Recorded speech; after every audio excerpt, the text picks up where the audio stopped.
The Summer Games Minute, brought to you by Mass Mutual.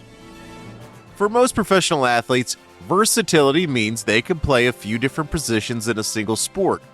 For Babe Dietrichson-Zaharias, versatility means dominance across the entire spectrum of sport. In the 1932 Summer Games in Los Angeles, Zaharias won gold in the 80-meter hurdles and the javelin throw, plus she got a silver in the high jump. Running, throwing, jumping wasn't enough for Babe, so she became a competitive billiards player, then jumped into professional golf, winning 10 major championships, all the while making a few pitching appearances in Major League Baseball spring training games. Mass Mutual understands the nuances in how women want and need to manage their finances. With quality product solutions and guidance, a Mass Mutual financial professional can help you plan for both short-term and long-term money goals. Learn more and get started at massmutual.com. Ryan Reynolds here from Mint Mobile. With the price of just about everything going up during inflation, we thought we'd bring our prices down. So to help us, we brought in a reverse auctioneer, which is apparently a thing.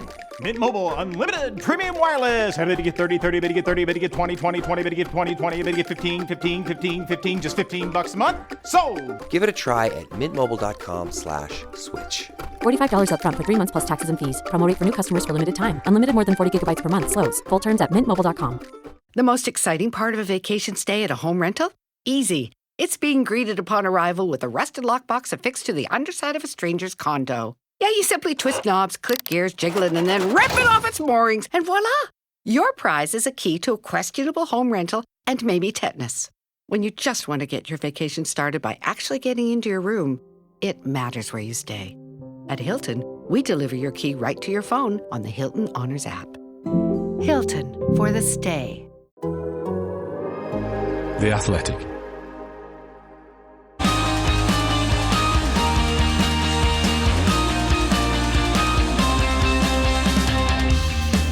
The race is on, and while the drivers are the stars in Formula One, the real heroes are the thousands working behind the scenes to design, develop and run the cars. One hugely important group are the engineers, who are often talked about, but not always well understood. I'm Edd Straw, and joining me to shed more light on their role are Mark Hughes and special guest, legendary F1 race engineer Rob Smedley. Well, Rob, we'll come to you first. Obviously, you're very well known, legendary Formula One engineer with your experience stretching back to the late 90s when you came in with Jordan, worked with Ferrari, of course. So, engineering not always well understood, but you're someone who knows that game inside out. Yeah, I don't know whether anybody knows it inside out, Ed, but certainly, I've been around for a while, not quite as long as Mark. As he'll come to tell you. But a few years, yeah. And engineering has changed a lot over that period.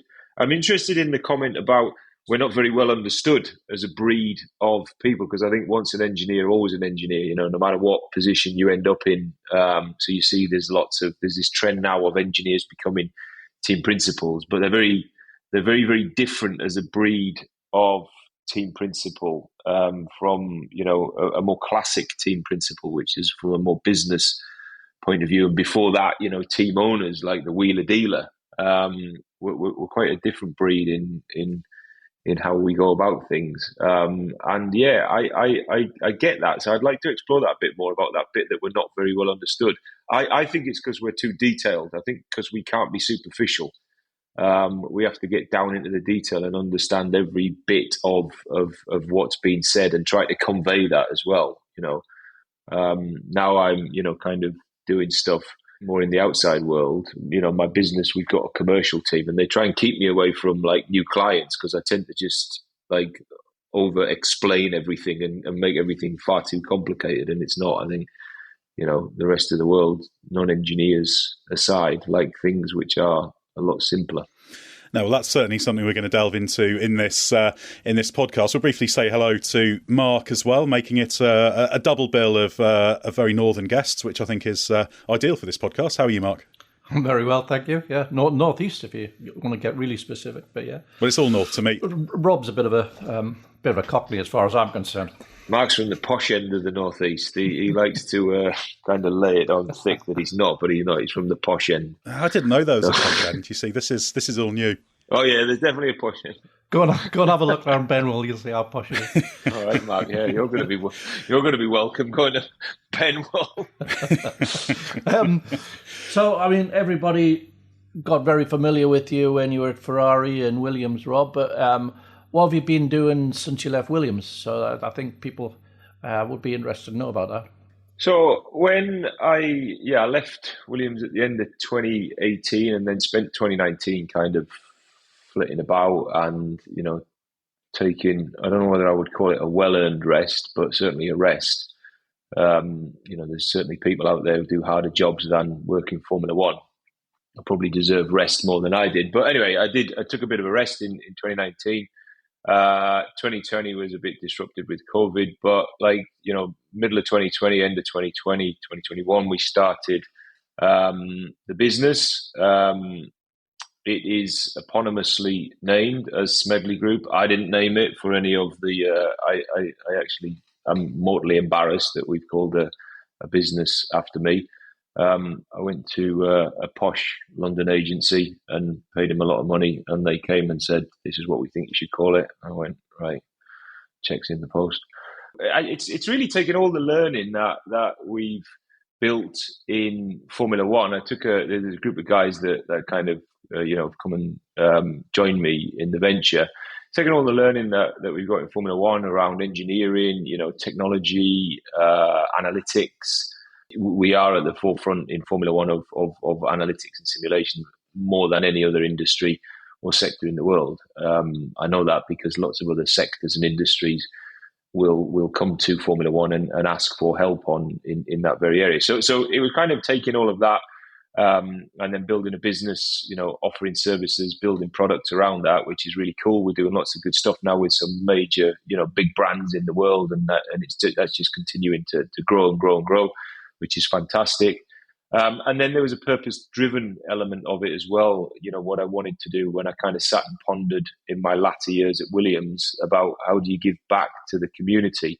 And one of them was, where we kind of landed on, is something which is quite close to me, spending a long time as a race engineer and always being very operational as well, even in the more senior manager roles, was how do we get more drivers involved? So I started Global Karting League, and that is just going from strength to strength. It's very, very simple in its premise. It's why are there not more kids from more diverse backgrounds? Why are there not more kids involved in karting per se? Because the costs are too high. So we just looked at how we could take out all of the costs, build a credible pathway from novice up to, a world champion.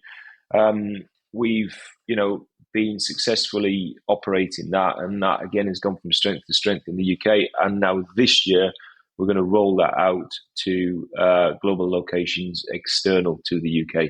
If we are able to build this massive talent pool and really shore up the bottom of the pyramid of motorsports, then the natural outcome of that will be a champion somewhere, and a champion hopefully from a non traditional background, be that socioeconomic or be that ethnicity or gender.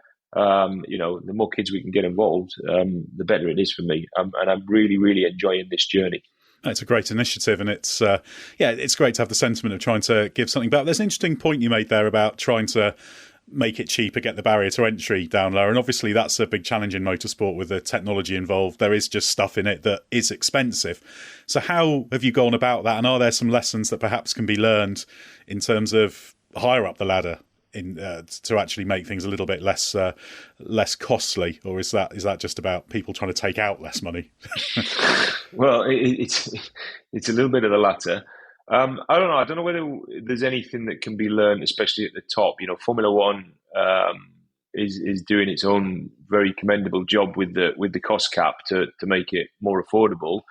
And Formula One teams or franchises, as they're being called now, are becoming much more of a business. They're becoming a profitable business. I mean, imagine that when we all started in Formula One, that somebody would one day tell you that owning the Formula One team would be really profitable. It was crazy. So what's gone on there in the last few years is brilliant. So I'm not sure what we're doing down at the grassroots has any bearing in terms of cost saving for the top end, but we make the karts, we build all of the software, the talent identification system that underpins everything. We've got our own STEM platform that we've developed in-house. We operate the karts. We've got a very stringent operating model. So it's a full service model, if you like, where the families turn up and they pay a fixed fee per weekend. They come and race. They're all in equal machinery. They have great fun, and they go home at the end of it. And the better ones progress up the step ladder. But by being vertically integrated, by doing everything ourselves, it just means that we can control all the costs and take a huge amount of cost out of it. No, it sounds like a great initiative, and obviously that's the big problem motorsport has, isn't it? Getting people involved in it, and usually that's a financial thing. So yeah, a commendable enterprise, I'd have to say. But let's get on to our main topic, which is talking about engineering in Formula One. As we've established, you have a long history of that. Ferrari, obviously, you're perhaps most famous for working with Felipe Massa, then Williams, and then working a little for F1 itself as well. So a broad starting point, how much has the engineering challenge and the way it's approached evolved and changed over your years of involvement? Because it's been a time of great growth for Formula One. Yeah, it's always evolved very quickly because of the competitive, element and landscape of Formula One. So it's always continued to evolve rapidly and change year on year. But compared to when I first started, I always feel very lucky and privileged to have held the roles that I've had and to worked within the groups that I have done. But I think one of the biggest element of good fortune that I ever had was when I started in Formula One, because it was just at the point when the money was coming into Formula One and the money was coming into the teams, which allowed them to, concentrate much more on research and development and get into, much deeper into the fundamentals of engineering to find performance. But the teams were still really small. So the money was coming in, but the teams were still really small. So, my first job was actually at Stewart Grand Prix in the late 90s. I can't remember what size the team was there, but it was definitely less than 100 people when I started, which is just crazy when you look at the size of Formula One teams today. And the same at Stewart, and then subsequently at Jordan. You kind of got involved with everything because you had to, because there just wasn't enough people, right? So you would be somehow, we would be, the vehicle dynamics department and race engineering department, for example, even at Jordan, where I think we're about 5 strong. And it will be, it will be literally into the hundreds now in the top teams. So that meant that we were doing a lot of the vehicle dynamics it was at the advent, or it was the changeover of the new rules when we were bringing in all of the active everything, if you like, the active, traction control, active diffs, active ride had been outlawed at that point. But, stability control, braking control, fully automatic gearboxes, all of this stuff. So getting involved in all of that and seeing that explosion of technology in Formula One, it was just a really, really good learning, bedding in for me as an engineer. It was fantastic because you had to get involved in the design, you had to get involved in we were the vehicle dynamics and race engineering department, so we did all of that ourselves. You would work very, very closely with the control systems engineers, on the embedded code that kind of drove all of this technology. And then, you'd work within R&D for the bench testing. You would probably be writing up most of the reports that were happening in R&D. Then you would take it to the track and test it. It would be quite often over the road at Silverstone, and then you take it to the racetrack and race it. So you kind of got involved in every single aspect. And I think that as much as Formula One has changed for the better, from an engineering point of view, it's it's actually the element of how professional it has become and how big the teams have become and how in depth the engineering goes. I actually think that there's an element that we're missing, and you can't really bring that back, because you've got to go back to the old days of tiny teams.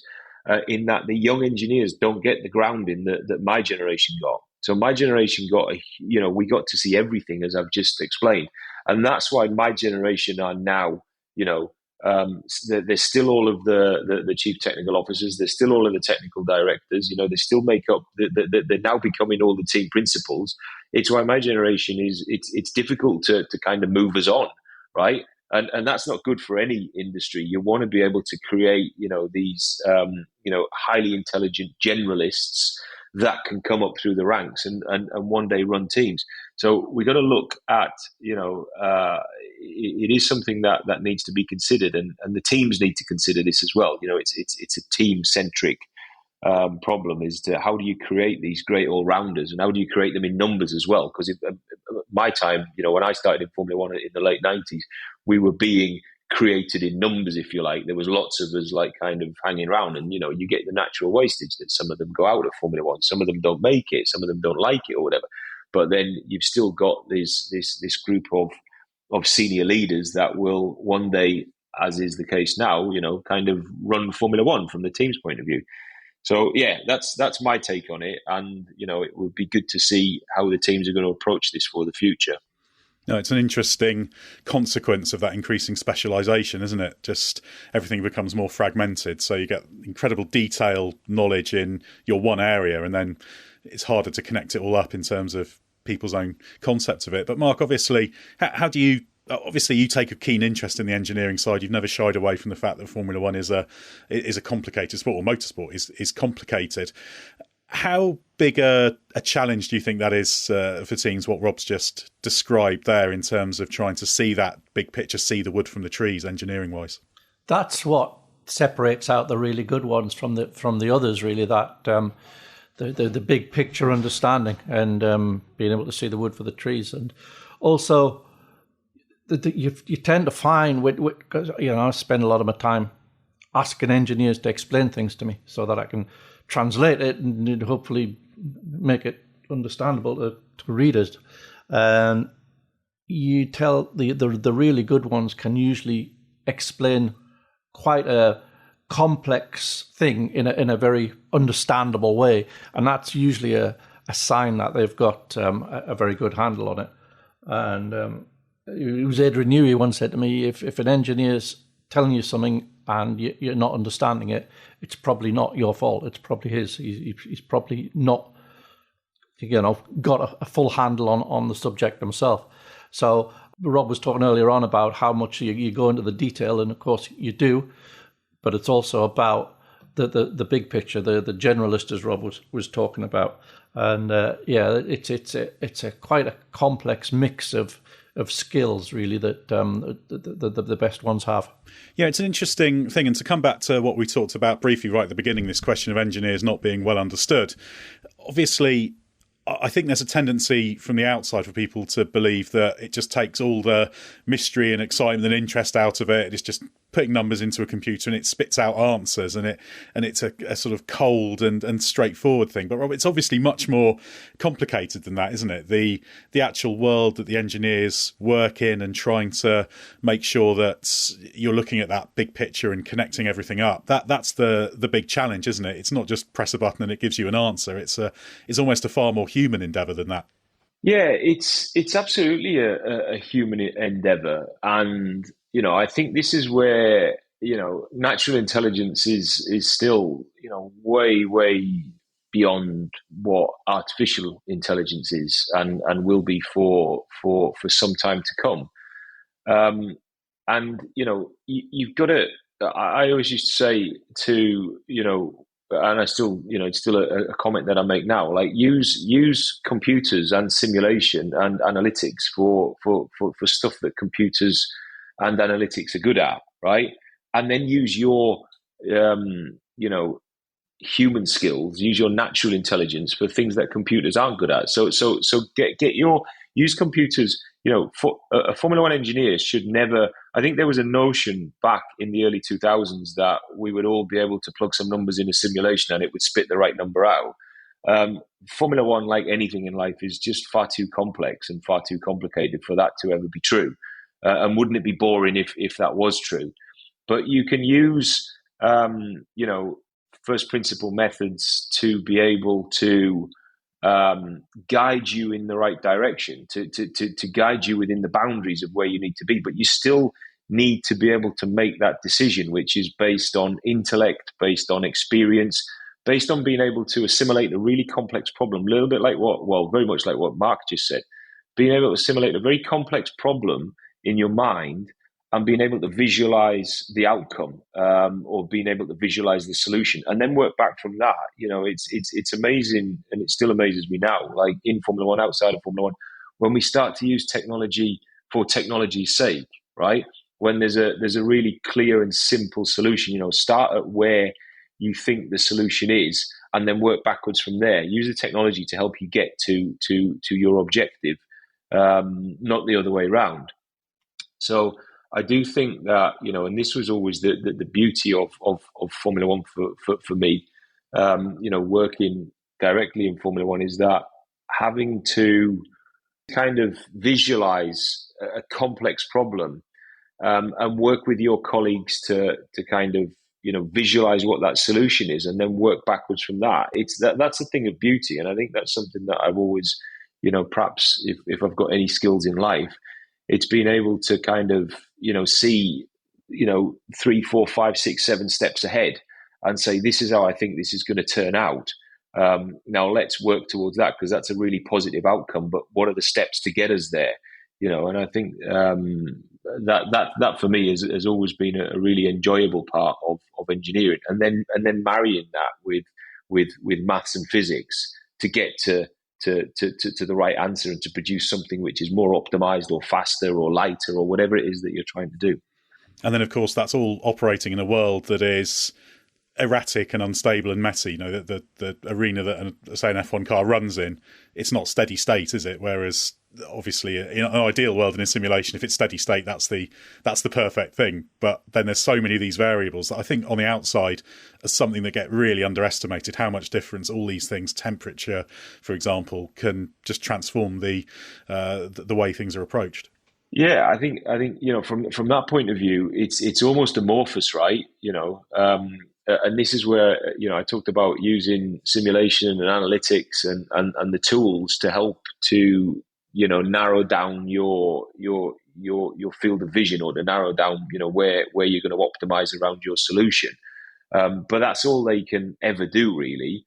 They can never give you the exact answer because of all the variables that you've just talked about, Ed. The track over a Grand Prix weekend is constantly evolving. It evolves throughout a session. It evolves between sessions. The temperature changes. The micro and macro roughness of the asphalt changes. The amount of rubber that gets laid down changes. And all of that. And the driver drives the car differently, to within a certain, margin. They drive the car differently. They certainly drive the car differently from free practice 1, free practice 2, and qualifying. So they're constantly evolving and learning, tiny nuances. So the whole thing, you have to have a very dynamic approach to it. If you've got this really static, steady state approach that this is how my car's going to be set up, and this is what my simulator back in, Brackley or Milton Keynes or wherever it is, this is what this has told me. So this is what I'm going to do. You won't get very far. You've got to have this really dynamic, an agile approach to engineering and to using all of the data points that are coming at you, in double quick time, to be able to make fast decisions and make them faster than your competitors to optimize your position. Yeah, that human part of it in such a time, like on a race weekend, it's so time compressed. It's often the differentiating thing, isn't it? And because the race engineers, the interface between the numbers, the simulation, and what the driver's actually feeling, and those two things don't always marry up perfectly. And numbers might be saying the car should be set up in this way, but the driver might be saying, no, I've got no confidence in it like that. I can go faster if you give me X, Y, and Z. So on a race weekend, the engineers sometimes effectively judging in a very small window of time, very limited running, then frozen in by parc fermé, whether it's faster to get, just making up numbers, 100% out of a 90% car, i.e. the car's theoretically slightly slower like this, but it's allowing the driver to really nail it, or 90% out of a 100% car where the car's behaviour isn't all that comfortable for the driver, but it's the theoretical optimum of its performance. And at the other end of that spectrum, the driver can be asking for more and more front-end response, less rear stability, and is getting more and more lap time from it and going faster. So the engineer can end up taking the car out of its theoretical maximum efficiency window, and the computer might say no, but the driver's saying yes. So and then all those things that you've just been talking about, the track evolution and tyre day, etc. So it's like a very human thing, but very time compressed. So I guess the closeness of those two people and how well they understand each other is vital in that. Well, and that's a really important topic, and actually something we probably need to move into in terms of the relationship between the driver and the engineer, which we can pile into in a moment. You know we love talking stats here at The Athletic. Here's one that's super simple to remember. Discover automatically doubles the cash back you've earned on your credit card at the end of your first year with Cash Back Match. That means with Discover, you could turn $150 cash back to $300. That's right. You could put it towards some memorabilia you've had your eye on or treat yourself to a premium sports network. You earn and Discover doubles. See terms at discover.com/credit card. We'll get back to the pod in a moment, but first of all, let me tell you about Grammarly. Email, Google Docs, Slack, you write across multiple platforms and places during your workday, so delivering consistent, high-quality communication everywhere is key. Grammarly is an AI writing partner that helps you get work done faster with high-quality writing for better projects, proposals, presentations, and more. Best of all, Grammarly works where you work, so you can get more done no matter what tools you use. As a journalist and podcast host, I'm constantly writing and rewriting copy and drawing up scripts. It's part of the job, and Grammarly helps make it faster. It's got some really cool features like tone suggestions to help you strike the right balance between direct and friendly in work emails. Plus, Grammarly has a ton of other great features like advanced spelling, grammar, punctuation, and conciseness suggestions to ensure your writing is professional, mistake-free, and clear. Get AI writing support that works where you work. Sign up and download for free at grammarly.com/podcast. That's GRAMMARLY.com/podcast. Easier said, done.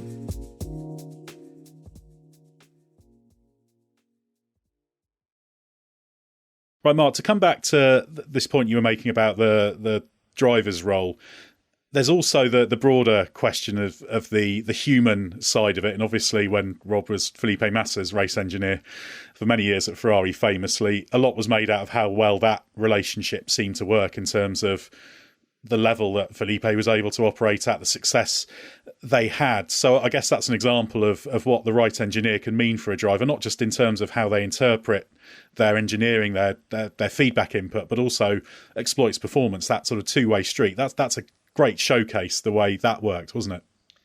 Yeah, and you get the whole thing sort of going on this virtuous spiral when it's working properly, and it's working properly from the car dynamics point of view and from the human point of view. But the race engineer, he's also, to a greater or lesser extent, according to the individual people involved, but he's also the person giving the driver that psychological support, that competitive sort of, I'm behind you, we're doing this together sort of feeling. And in the 90s, it was quite novel to hear Jock Clear geeing up Jacques Villeneuve at Williams, giving it the, go on, Jack, go and get him, we can do this. But that's become more normal since, obviously, not everybody works like that, but there's this, that's definitely part of it now. But obviously, that'll work differently with one driver than it will another, depending on the personality. But the best example I can think of with Rob and Felipe was Monaco. I think it was 2008, where Felipe had never been that comfortable, but with a bit of chivying up from Rob and looking at the data together and about how late he could brake for Saint Devote, I think it was in particular, he stuck it on pole. So that it shows that came out of nowhere. A big chunk of time just from that relationship. That's what pulled that performance out. And maybe Rob can talk a bit about that later on. But I think another important function of the race engineers to be the touch point of trust for the driver, because the cockpit can be a lonely place in what I'd call competitive paranoia. It can breed easily, and it's sometimes justified, and it's sometimes all in the driver's head. But if the driver knows that his race engineer is always on his side, it's easier to control that, which is why I can readily understand why Rob initially refused to give Felipe the message at Hockenheim in 2010 that he needed to move aside for Alonso. And he ended up eventually doing it in such a heavily loaded tone, and it would have been obvious to Felipe that the instruction was coming from above Rob. So I think same year, if we think back to Istanbul, Red Bull and the Vettel-Webber collision, Webber's race engineer, Karen Pilbeam, at the time, he'd been told to tell Webber to let Seb through, and he just couldn't bring himself to do it. He felt it was a betrayal, and that played a part in the collision, but he probably shouldn't have been asked to do that. And I think one of the aspects, as well as those 2 points, one of the aspects I'd like to probe Rob a bit about is this dynamic between which one of you is in charge, which is the dominant person, and whether that changes according to the situation, because it's always very amusing listening to Max Verstappen and GP at Red Bull having their little bickering sessions, usually about controlling the pace. But they don't really have any holds barred, and they go at it with each other, and that's their particular dynamic. So is the engineer always the older brother, or can it sometimes be the driver, and how important is it to strike that balance right? It's a good point. A good question, Mark. I think if is the engineer always the older brother? I think that it may not, because of what you talked about with trust. It would be pretty difficult if the driver had somebody with significantly less life experience than himself, or less experience even of the sport, because it is very much about trust. You're right. You're spot on in that.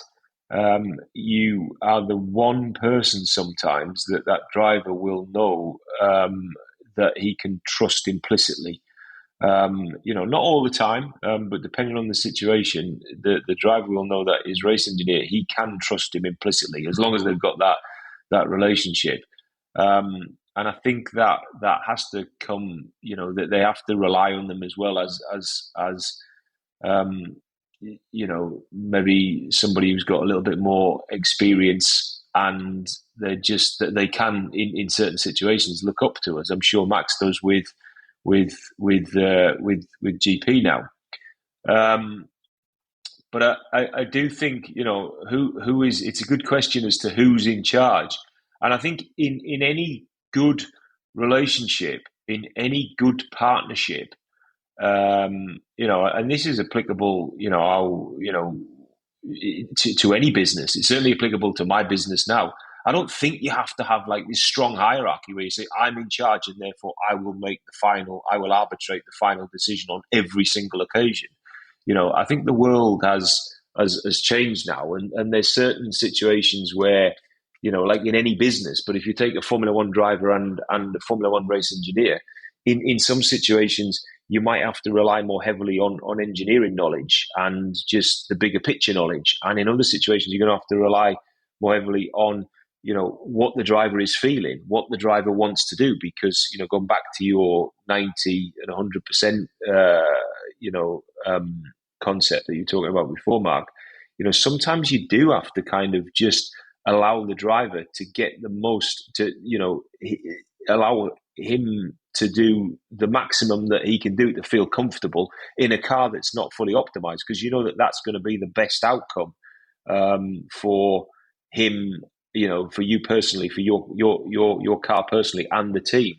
So I don't think you have to really have these very strong lines of who's in charge.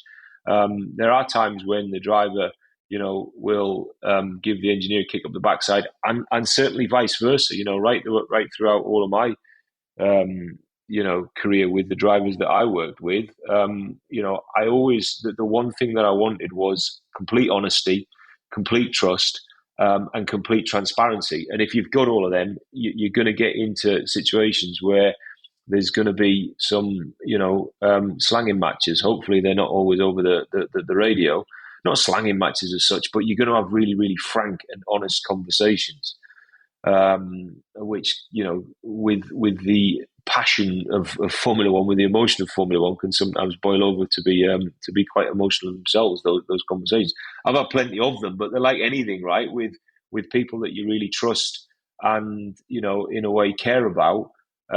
It's all forgotten about because you're both trying to do the right thing. You both, whether or not it's to make the Formula One car go faster, or whether or not it's anything else in life, you're trying to do the right thing and you're trying to get to the right solution. So you will have a massive blow up, but 10 minutes later, it's all forgotten about, and you're just getting on with your job.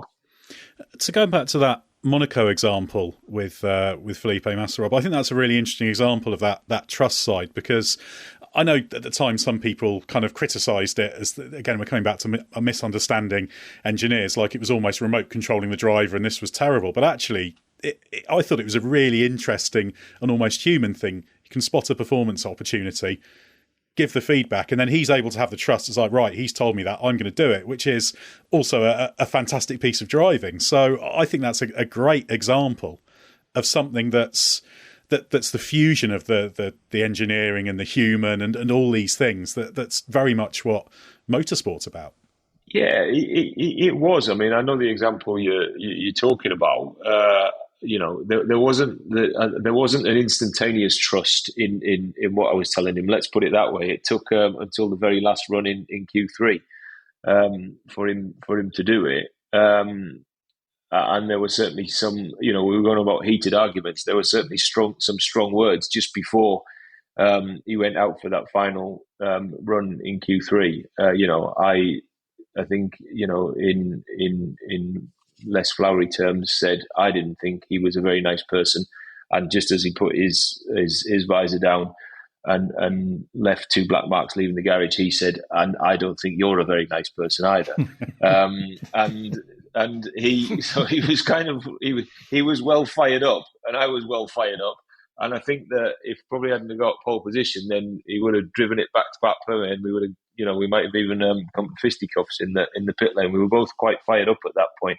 But I think that it's one of the more well-known ones. But I think engineers and their drivers, they have those moments all the time where you know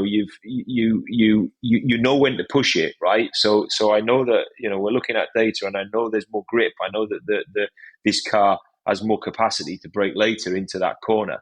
And there's something in the driver's head that is not happening. And then there's other times when you look at it and think, well, actually, it's marginal. I don't really know. And the driver's telling me one thing and the data's telling me the other thing. And it's very difficult to make a judgment call on this. So let's go with what the driver's thinking, rightly or wrongly.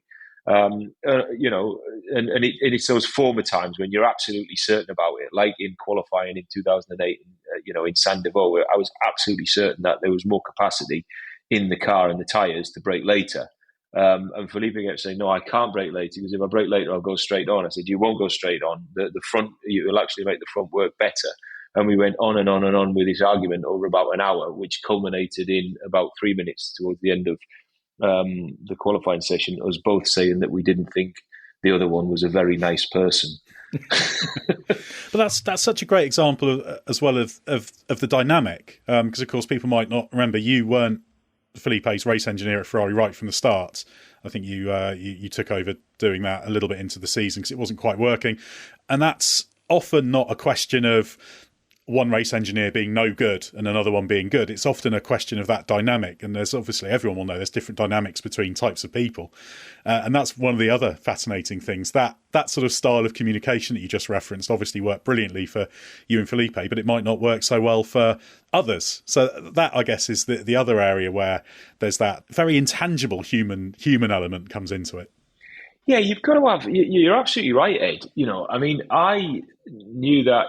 If you go back to what you just referenced there, with at the start of the 2006 season when Felipe joined Ferrari, he had his engineer was Gabriele Delicoli, who's a really good friend of mine, and Gabriele is undoubtedly a really talented race engineer. He'd been Rubens Barrichello's race engineer for many years, and they'd had a lot of success together. From like the year 2000 to the year 2005 or whatever it was at Ferrari. Gabriel and I worked together at Jordan before that, where he did a really good job with Jarno Trulli, and him and Jarno got on really well. And they were getting results, especially in qualifying, that outstripped the car. And Jarno had a massive amount of trust and respect for Gabri. But you're right, the personality of Gabriele and Felipe just didn't match. But it didn't mean that Gabriele was not a great engineer. He was, and he'd already proved that. He had nothing left to prove, if you like. He was a great engineer, but just the personalities didn't match. And just as you've just said, just as my personality matched really well with Felipe, because you've got to have people that kind of you speak the same language, right? And when we started, I think I was not long married. I had no kids.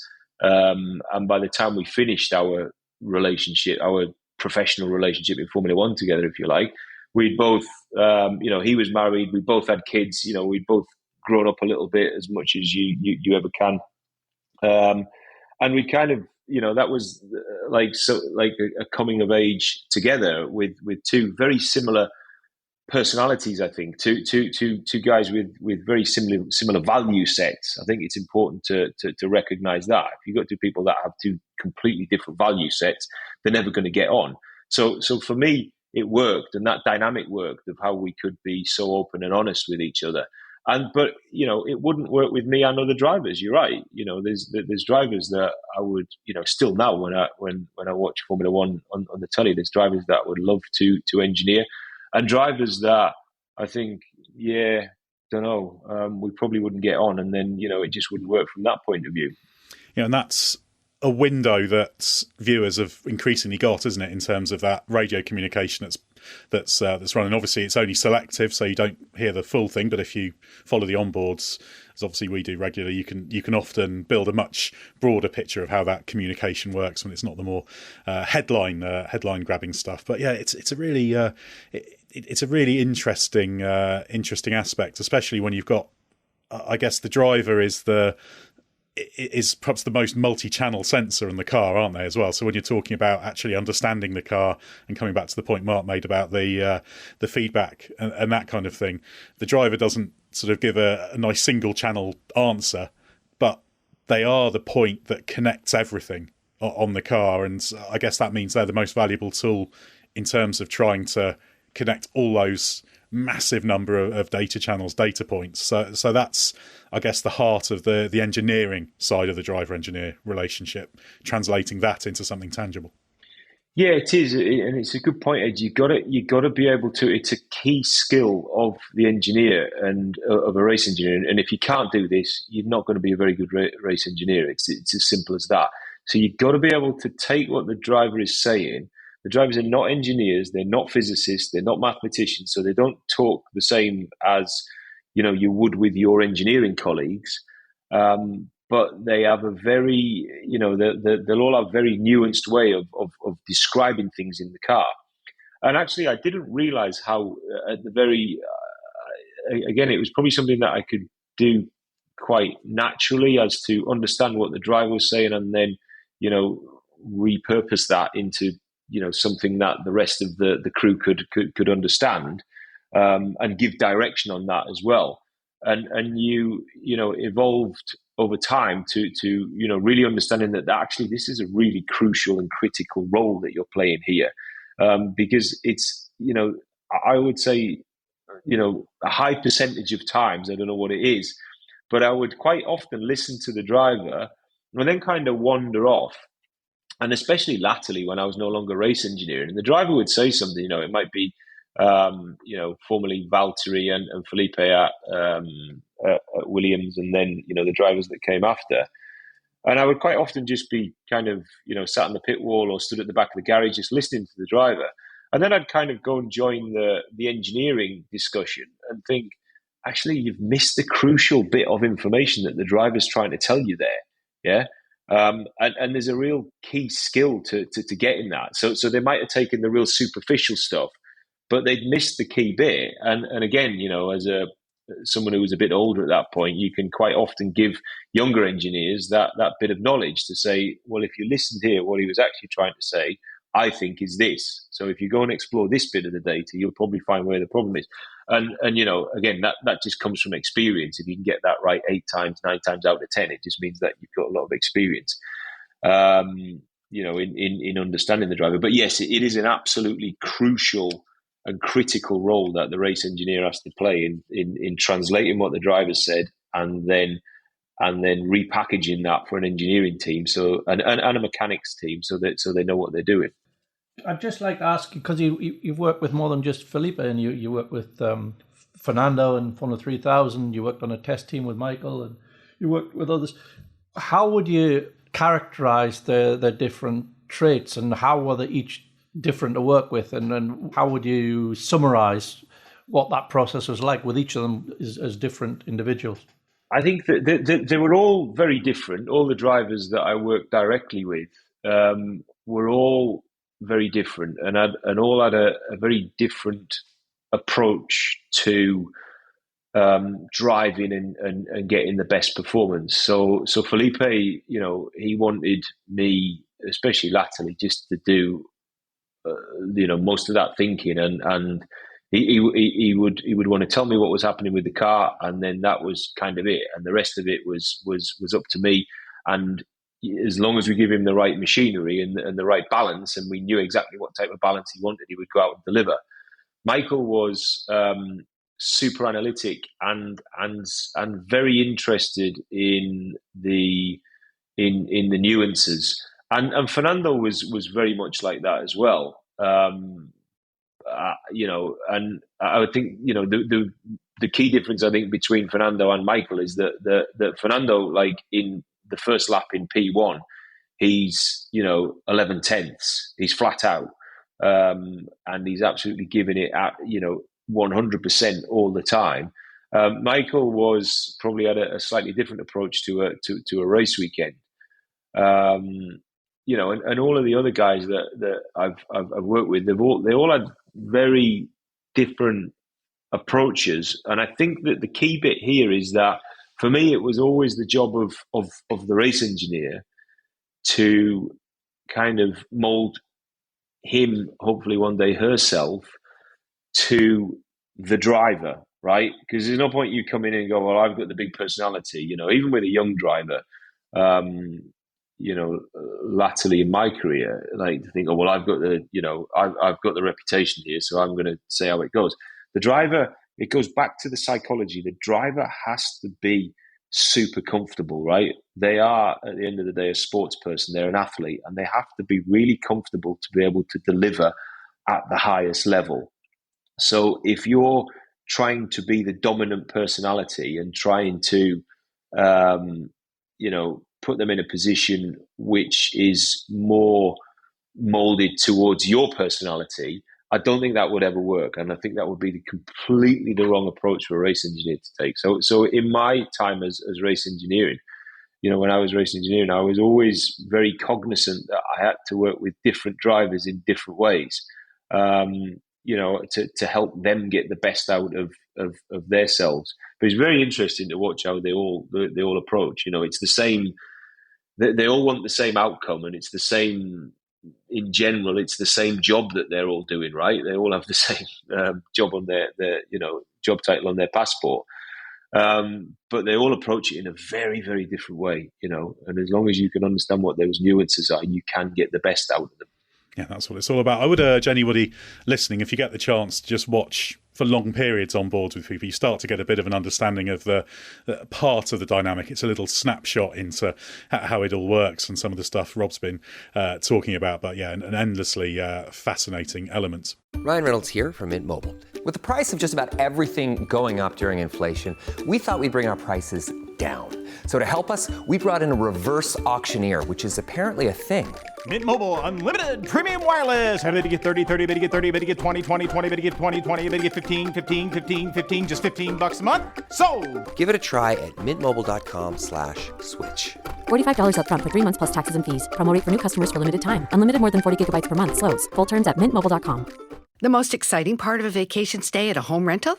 Easy. It's being greeted upon arrival with a rusted lockbox affixed to the underside of a stranger's condo. Yeah, you simply twist knobs, click gears, jiggle it, and then rip it off its moorings, and voila! Your prize is a key to a questionable home rental and maybe tetanus. When you just want to get your vacation started by actually getting into your room, it matters where you stay. At Hilton, We deliver your key right to your phone on the Hilton Honors app. Hilton, for the stay. Rob, moving on to a slightly different dimension of a similar thing, this whole thing of understanding the engineering side, understanding the almost the mathematics, you could say, of motor racing. You obviously work with F1 doing a lot of work on how the racing stories were told through data, so a lot of the on-screen graphics you played a part in developing. So how did you go about approaching that? Because you're trying to distill complex racing situations into easily digestible graphics for a broad audience to understand. So how did you go about that? And did that give you a different perspective on how this has to be translated to the fans, the people who are watching, who aren't necessarily steeped in the engineering side? Yeah, I think for us, what was really important at that point was, and this is why I think Formula One asked me to help with that, and the team that they were then created to be able to deliver all of that, was that we could remember is that in Formula One, we use, there's a huge amount of complexities to it, right? It's a very complicated sport, and engineering, can be very complicated. Superficially, big picture, it's easy to understand. Once you get down into the details, which is where all the real performance is, it starts to get very complex. But one of the things that we'd understood in Formula One for a long time was the use of tools. You could have very complex analytics going on, but they needed to give you insight in a really simplified way, right? If you had to kind of, look at whatever bit of data that you were looking at, or whatever data tool output you were interested in at that point in time, and you kind of had to translate it, and there might be there was ambiguity, and three different people would have three different answers, then that's not good usage of analytics simulation in a Formula One or any environment, to be honest. So we'd understood that we had to get these, we wanted to build tools that gave us simple guidelines, if you like, as to where to operate the car, and to do that quickly, to do that without, in the tiny windows of opportunity that you've got during a Grand Prix weekend. So it was, when we started to work with Formula One management, it was more of the same, to be honest. I mean, yes, probably we had to kind of distill and simplify some of the concepts even further.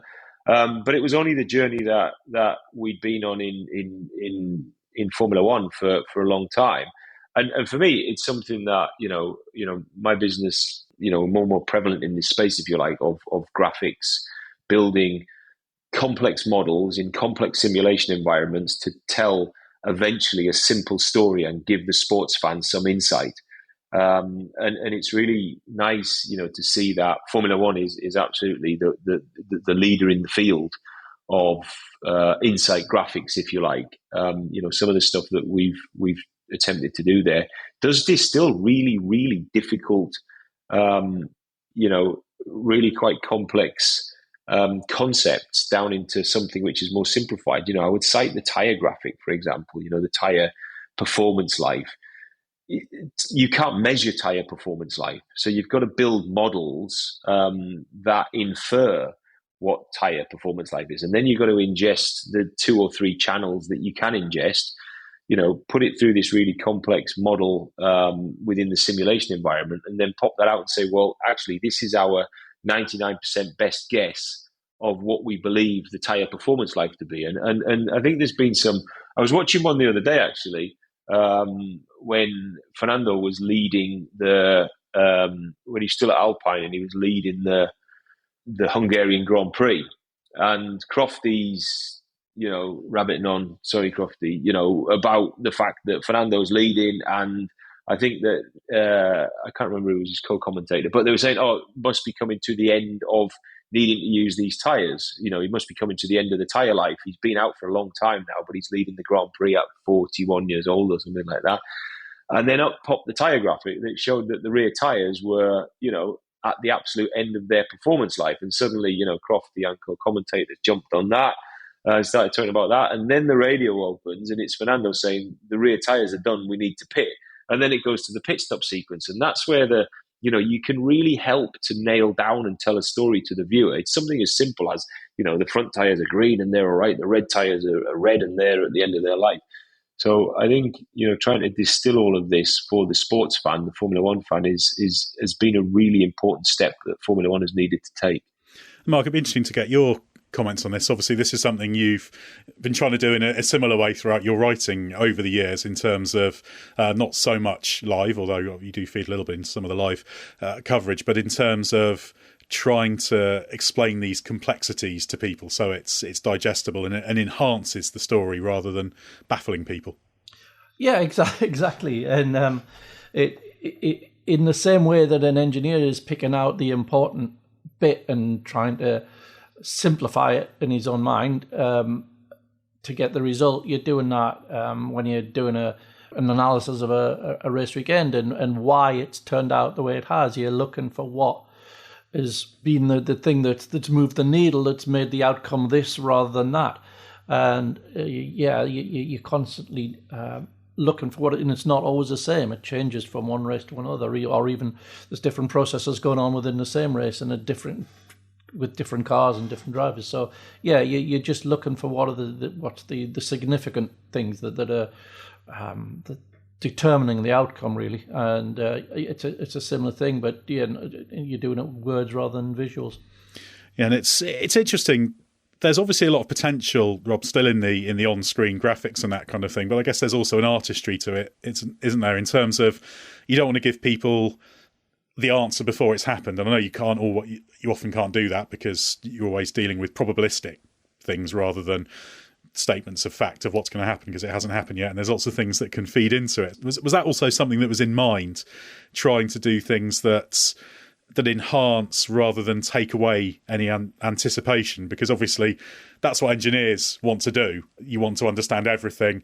You want to be as accurate as possible in your predictions, and you don't want the unexpected, whereas almost a sports fan does want the unexpected. So there's a really interesting tension there. It raises some good philosophical questions about the sports coverage. So how did you see that? Yeah, I think you're right, and you're getting into like broadcast territory, Ed, but you did right. I mean, what I explained, I remember sitting down with the guys at Formula One when we first started on this journey, and my take on it was this, right? I used to, for the last 25 years or whatever, I've sat on Formula One pit walls and had every single number possibly at my fingertips, right? And that race has gone past, those 2 hours on a Sunday afternoon have gone past in the blink of an eye. It's felt like 5 minutes at some point, right? It's gone past so fast because you are ingesting and analyzing and assimilating, almost meter by meter this race, and trying to read the race and trying to forecast what the outcomes are and using the tools to help you to be able to do that. So how do you bring that into the living room for the Formula One fan? How do you bring that level? Because you never lost any level of jeopardy, right? It wasn't as if we sat there at 2:00 on a Sunday afternoon and went, "Oh, this is going to be boring," because we know exactly what's going to happen. Because as soon as the lights go out, your models have changed, right? And the models need updating, and everything's changed at that point.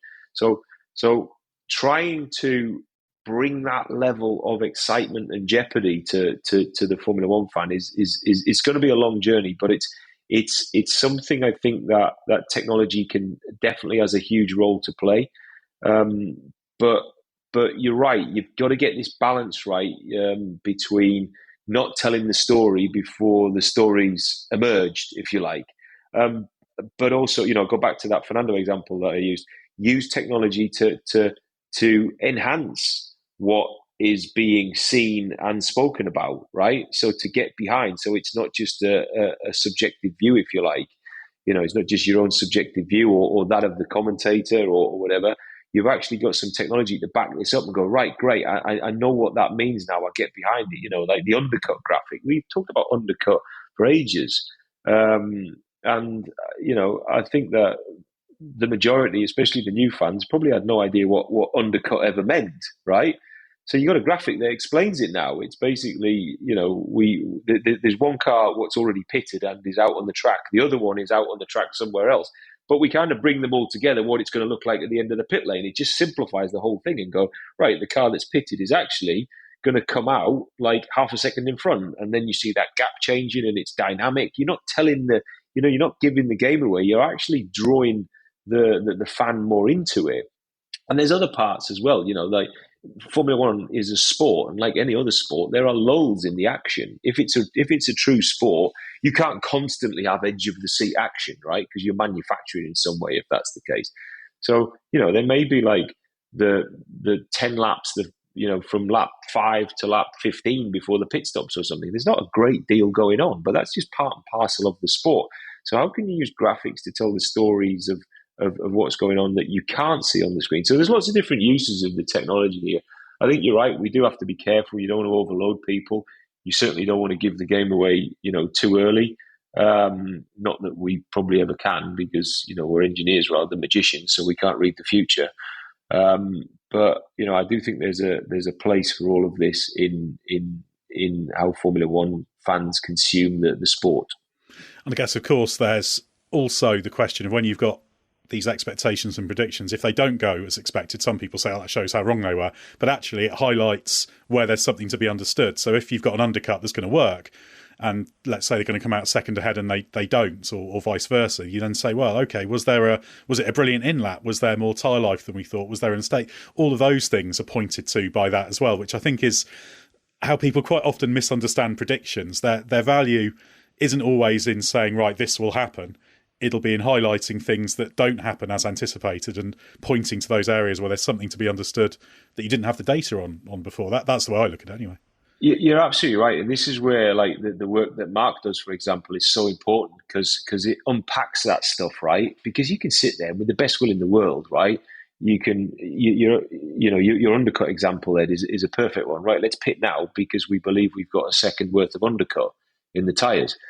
There's then literally thousands of variables from the point that you make that decision, right, to the point, something like 2 minutes later that you know what the outcome of your decision is, right? There's literally thousands of variables that can go for and against you.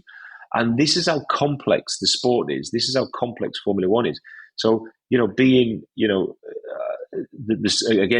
stuff that Mark does and people like Mark is so important to unpack that, to get the fans to actually understand the complexities of what was the turning point. The simulation was saying one thing, but actually it turned out to be something else. And if it's not, put it this way, if it's not immediately visible, like it wasn't a bad pit, there was a bad pit stop where they couldn't get the left rear on and that took 3 seconds or something like that. If it's not something immediately visible, it's probably something very nuanced, and it's probably about 2 or 3 or 4 or 5 very nuanced things. And this is what engineering teams will do. They'll go back to the factory and they'll unpack all these things. They'll break them down into forensically and to try to understand where things went wrong and how they're going to fix that for the future. And I think trying to bring all of that out to the fan, through media is really important.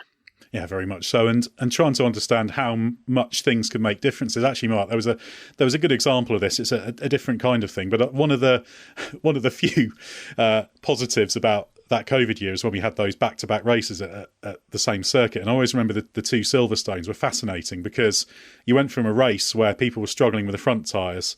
Obviously, Hamilton won with Targon, didn't he? And then the following week we had another race. And suddenly rear blistering was a problem for Mercedes and Red Bull could win. And it wasn't actually, the conditions were a bit different, but it wasn't like 50 degrees difference in temperature or anything. Yeah, exactly. It was just a subtle collection of things that fundamentally changed the race. And I always use that as an example to say, actually, this race we've just had, you could have that race, change a few little prevailing variables, and actually you might get a completely different outcome, which is obviously that those are the things that you always sort of bring out in your writing, and sometimes people are skeptical about them, but there's a absolutely brilliant cast iron example from a few years ago there. Yeah, that's right. And it was just I think they'd gone one step softer on the tyre compound range, hadn't they? And it just completely changed the what was limiting factor. And you went from Hamilton disappearing off into the distance to Verstappen winning and Hamilton being on Or was it? Did Hamilton win with the three tyres? He did, didn't he? He won with the three tyres, and then the next weekend Verstappen won. Yeah, that was the first one. Yeah, Verstappen won because Hamilton, the Mercs were struggling with the rear tyres. So yeah, exactly. It was a good case study. Yeah, and a great example of what the engineers are dealing with 24/7 pretty much on a race weekend as things change. One other thing we wanted to talk about before we let you go, Rob, a slightly different one, but because it's been such a talked about topic and you're at the heart of it, I wanted to ask you about the thorny issue of Singapore 2008. Although, funnily enough, actually, one of the things that always leaps to mind there that I think gets really overlooked is there was a fantastic pole position lap there from Felipe Massa, wasn't there? I mean, certainly from the outside, it looked like a fantastic one. And that was one of the other things that's a great shame, because he was in that great position in the race because of that mighty lap. So almost before mentioning the controversial aspects, it's worth talking about that, because that showed what Felipe Massa was capable of, a very tricky track. Yeah, it did. And I think that, that was definitely the peak of his powers that year, when you look at what he was able to deliver and the way that we were all working. We talked about how important it is, for engineers and the drivers to work together and to trust each other. And I think we had such a level of trust, implicit trust and understanding at that point. Not just me, that it would be completely wrong, as it is for any of the engineers that get all the attention, to think it's all about them. It's not. I mean, we had a great engineering team on Felipe's car, absolutely dedicated to it, and we were pretty early adopters, especially in Ferrari, of simulator technology. So we're using the simulator at Fiat in Turin. So we used to go along there, and we had to, we're going back in ancient history. We had to build our own map of the Singapore circuit. But we had a reasonable idea of what it looked like, and we knew, therefore, what type of setup it was going to need. The simulators were nowhere near as advanced as they are now, and got ourselves into a comfortable position, if you like, from the outset. But I still think when he did that pole position, it was just outstanding. I still cite that as one of his best ever moments in Formula One, because I can't remember what the gap was. One of you two will remember, because you've got encyclopedic memory. 6/10, right? It was massive, though. I mean, it was huge for such a close growth. Who was second back? Was it Kimi or Lewis? Lewis was second there. Yeah, it's Hamilton. Yeah. Lewis, right? But I mean, massive, huge gap, and I think everybody was just kind of left agog, with how good it was, and then into the race, and we're off at a canter, and we've got fuel in to go a lot longer than what was then dictated to us. When the safety car come out, and then we had the safety car. They used to physically close the gate at the end of the pit lane, so he couldn't come in. So the pit lane was closed, and I was like, "Oh dear, this is going to be hard." And we were circling round, and he eked everything out, and we were, a bit more fuel saving, bit more fuel saving, and then they just opened the safety car. We needed it that lap, and they opened it, and we came in, and then obviously we had the problem of the fuel hose, which was nothing to do with anything that had happened, right? It's not the butterfly flaps its wings, and, all of our ills from that point are to blame. So all of the controversy that came out after that, that was nothing to do with us getting it wrong in the pit stop, and then, it being so, making such a mess of it. We still would have got a good result out of that. So, it's unfortunate. I know you're going to want to get me into the controversy here, because everybody does. Would we do that? But can I just start by saying what it was a real, up until that point, I was really enjoying myself. Not up until this point in the podcast. I mean, up until that point in the Singapore Grand Prix. Well, that's kind of thing that was a real shame, wasn't it? That it just was such a mighty performance that was being put together, and then it just all unravelled. So to go with the controversial question, what do you think of Felipe? Because there's no doubt that Felipe has always felt hard done by this. He's very sincere in that, and I don't blame him at all. So the whole thing of trying to revisit it, where do you stand on that? Because it must be something that's there in the back of your mind as well, because it did have such a big effect. As you say, what happened in the pit lane was kind of an independent problem that happened once circumstances had been triggered. But how do you see it all? Is it something that you think could ever be really fixed, let alone so long after? Well, look, what I will start by saying is that for me, I've always been a person that, whatever happened yesterday, whether it was good or bad, I kind of get up and dust myself off and move on, and it just kind of fades into ancient history very, very quickly for me. So for me, more pots and pans, more medals, or whatever you want to call it, is fairly meaningless for me. I'm interested in what's happening today, tomorrow, and the day after that. But that's my personal opinion on it. But what I will say is that this is something that Felipe feels strongly about. It's no secret that Felipe is a really good pal of mine. He's like a little brother to me, and if this is something that he feels strongly about and passionately about, and he, when he talks about it, he's very compelling and he's very convincing in the fact that, he's doing this for what he feels is justice. And everybody has their personal right to pursue, within the bounds of legality, obviously. Everybody has a personal right to pursue whatever they feel is just. And that's the case with Felipe here. I think there's lots of different parties involved. We're starting to kind of look back at the past. Where this will end up, I've got no idea. I keep a watching brief on it. That's kind of all I do, and all I can do, or all I want to do, and all of them things. So it's of interest, but because if it does, in the scenario where it does get flipped, I mean, what does that open up at that point? In terms of sporting decisions, not only in Formula One but in the past. And that's not to say that's right or wrong. I mean, I'm not trying to fall on any side of the fence here. I'm it's just a really interesting, element of all of this. That if there is a decision that favours, what Felipe is going after, that will then be, very, very interesting for how sport deals with, in general, how sport deals with past unjust decisions, let's say. Yeah, it's the kind of thing that's very difficult to fix. Even on the day, it would have been difficult to fix, because the world's messy, isn't it? There aren't easy solutions to things, and I guess it must have been a curious experience though, because everyone could see. I mean, is it the kind of thing you looked at and said that's happened, or what was the level of suspicion at the time? Because I know me and Mark were both there, and you thought, well, that's odd. Oh, mate, I probably even said to Hughesy, if I probably even said to you, Mark, if I'd have seen you in the paddock afterwards, I said that was the most. I mean, how you crashed there, I've got no idea, right? I wouldn't crash there, and I don't go over 30 mile an hour, right? So I've got no idea how young Nelson crashed there. Well, we have got an idea how we do it, but I mean, it was. I was watching it thinking, I watched it live thinking, strange. And then you watch the replay, and by the third replay, you're like, okay, I understand what's happened now. Yeah. This is fairly simple to work out.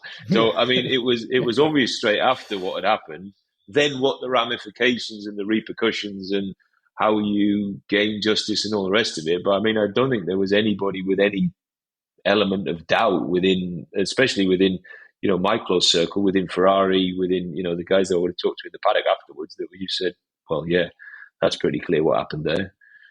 So, interesting one. Yeah, I mean, it was pretty much universal elsewhere. Nobody believed it. Nobody believed it was genuine at the time. Yeah. But, it was one thing not believing it, but another to do anything about it. Exactly. And then having any solid evidence. Yeah, that's always the problem with these things, and it's I completely endorse, Rob, your perspective on it in terms of the whole thing, and it is just unfortunate, the nature of sport almost, isn't it? It's a kind of artificial arena, and things happen. Referees call this final, and what happens. Sometimes you can't unravel things, but just another example of the kind of things that, as an engineer, variables. I mean, that's the ultimate variable, isn't it? That you don't expect to happen in a race. But anyway, we've taken up enough of your time, Rob. It's been fascinating to talk about this, that whole driver-engineer dynamic and the art of engineering and communicating that to fans. These are all things that hopefully those listening have had enhanced by listening to you. We could have talked to you all day, but we know you've got things to do, and thanks very much for joining us. Thanks, guys. It's been a real pleasure. Thanks for having me. Well, thanks again to Rob and also Mark for your insight. Head to therace.com and don't forget the hyphen. Plenty to read there on the world of Formula One and the rest of goings on in motorsport. Check out our other podcasts, including the Race F1 Tech Show with the legend that is Gary Anderson. Also Bring Back V10s that tells classic F1 stories. And also our IndyCar, Formula E and MotoGP podcasts. And also if video's your thing, head to YouTube. We've got long and short form videos there for you to watch as well. With the season rapidly approaching, we hope we've given you a little bit more insight into engineering in F1, so stay with us for everything you need to know from the world of F1.